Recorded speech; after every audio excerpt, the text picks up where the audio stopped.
151 पासून ते 778 पर्यंतच्या नैसर्गिक संख्यांची आपल्याला काय करायची तर सरासरी काढायची आहे। या दरम्यान येणाऱ्या किती तर म्हणजे 151 ते 778 पर्यंत येणाऱ्या संख्या। मग आता इथे संख्या लिहून घेऊया। 151 152 डॅश डॅश डॅश काय करतो आपण तर 776 777 आणि शेवटची काय तर 778 ही संख्या असेल। आता ह्या संख्या इथपर्यंत आहेत। आता या दरम्यानच्या नैसर्गिक संख्यांची सरासरी काढताना आपण काय करतो तर सुरुवातीला घेतो आपण। सुरुवातीची पहिली संख्या आहे 700 आता 151 आहे अधिक शेवटची संख्या होती 778 आहे। इथे भागीला 2 करा, याला याची बेरीज करा। इथे 8 आणि 1 9 होईल, नंतर 7 आणि 5 12 होतील, 12शी 2 हाताला 1 7 आणि 1 8 8 आणि 1 9 होतील, भागीला 2 करा। आता या 2नी या 9ला जर भागितलं तर बेचूक 8 इथे 4 येतील, 1 शिल्लक राहिला।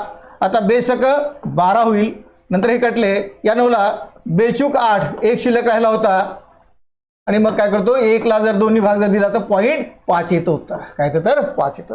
आता समसंख्यांची बेरीज, आता समसंख्यांची सरासरी काढायची असेल तर काय करतो आपण। आता यातली समसंख्या ही 151 आहे का नाही, 151 ते 778 दरम्यान जी समसंख्या आहे ते 152 आहे आणि शेवटची संख्या ही 778 आहे, ठीक आहे। मग यांची बेरीज सुद्धा करायची आहे, म्हणजे 152 अधिक 778, मग यांची भागीला काय करतो आपण 2 करतो आहे।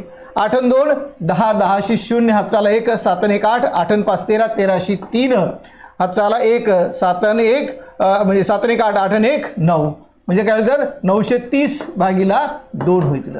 मग पुन्हा याला काय करायचं तर बेचूक 8 इथे आता बेसक 12 1 शिल्लक राहिला पुन्हा याच्यातला आणि बेपंच 10 हे उत्तर आलं होतं। आता तशीच विषम संख्येची सुद्धा सरासरी तुम्हाला काढायची आहे। मी मांडणी करून देतो, उत्तर तुम्हाला कमेंटमध्ये द्यायचं आहे। आता विषम संख्या कोणती आहे तर विषम संख्या ही 151 आहे आणि शेवटची विषम संख्या किती आहे तर 777 आहे। मग मांडणी काय होईल याची तर 151 अधिक 777 भागीला 2 याचं तुम्हाला उत्तर कमेंटमध्ये द्यायचं आहे। जर व्हिडिओ आवडला असेल तर लाईक करा, शेअर करा, सबस्क्राईब करा। थँक्यू।